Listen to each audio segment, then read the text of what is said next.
For more on the investigation, we turn to CBSN law enforcement analyst Paul Viollis. He joins us now. Paul, what do you make of the fact that there's now this change in the timeline? Does that affect the investigation at this point? There's no question. Yeah, I mean, it's really, Rena, it's going to come down to when Las Vegas PD was notified. Now we're understanding that the security officer from Mandalay Bay was shot through the door 6 minutes prior to when the mass shooting started. Mm-hmm.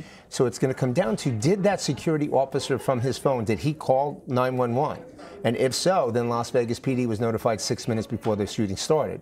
Or did he call Security Central at Mandalay Bay? And when they got that message, what did they do with it? All of that is going to be, all of that's going to be discoverable when you start, because it's all public record. Are you surprised we still have no motive on this? Not yet. No, I'm not surprised. And only because, Rena, to understand the process here, there are so many moving parts. You've got ATF tracking, all of those weapons, and that's a lot.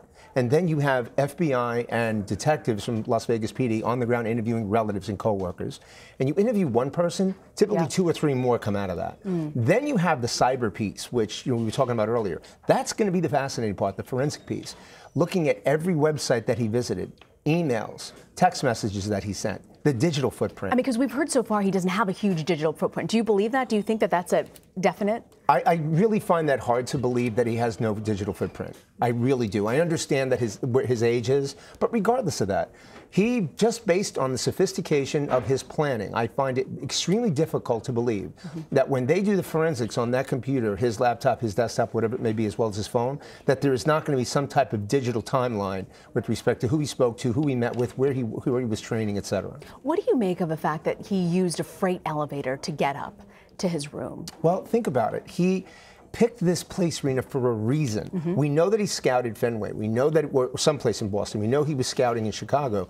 He picked here because he's a high roller. He knows how the comings and goings, and also high rollers get away with just about anything that they want. Yeah. So if he threw somebody a couple of bucks, he has 20, he has 100.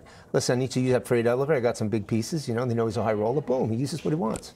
So what do you think the working theory might be here? He just snapped? No, no one just snaps. No one ever snaps.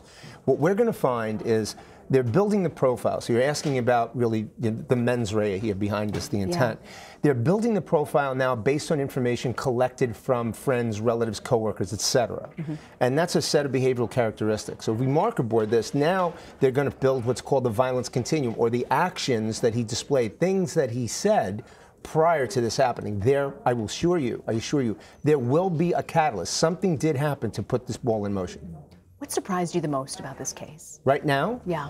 The fact that he didn't, when you think about him as a person, the one thing that's really setting me back right now is he actually fits the profile of a domestic violence batterer. In what way? Well, when you look at him, he was extremely controlling, extremely manipulative, but yet he had his thumb down on the girlfriend so much that everywhere she went, he knew about. Now they're finding out that he would demean her and berate her in public, even threaten her and scream at her in public. So when you think about a guy that's going to treat a woman like that, it speaks volumes to their character or lack thereof. And he's actually fitting a good piece of that right now. That surprised me when I heard that. It really did. Paul Viollis, thank you very much for joining us, Paul. Always good seeing you.